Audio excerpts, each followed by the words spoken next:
Hey folks! So, last week we saw Jewish leaders forming a plot against Jesus. Things really start coming to a head this week. Jesus' healing, teaching, and popularity are becoming a bigger and bigger threat to the status quo. The Pharisees have to balance their desire to get rid of Jesus with Jesus' rising popularity among the people. His popularity is on full display when Jesus enters Jerusalem for the final time here.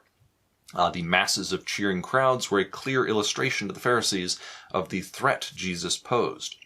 They soon try to undermine his popularity by asking him a question about taxation.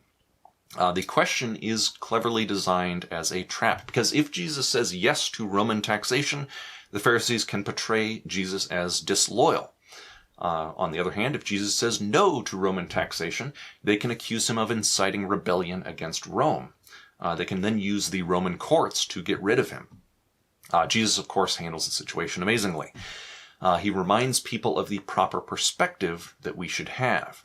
Monetary concerns are secondary to the fact that God is in charge. So religious leaders, they continue to confront Jesus. At one point, Jesus speaks of the destruction of the temple. Now, this refers primarily to his coming crucifixion and resurrection.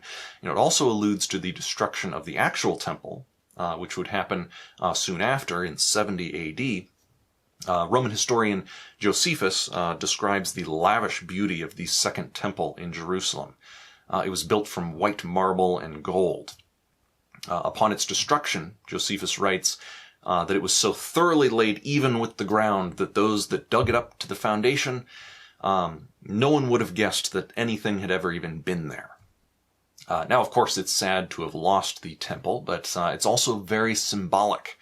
We don't need a temple anymore now that we are under a new covenant after the sacrifice of Jesus took place. So we next see the preparations taking place for the Passover meal, which would be known as the Last Supper. We see Jesus trying to prepare his disciples for what's about to happen. He makes additional predictions of his death and return, as well as his betrayal and his abandonment. Okay, so spread out your reading over the next few days, take notes, highlight some few things. As usual, questions at the bottom of the page, and have a good rest of the day.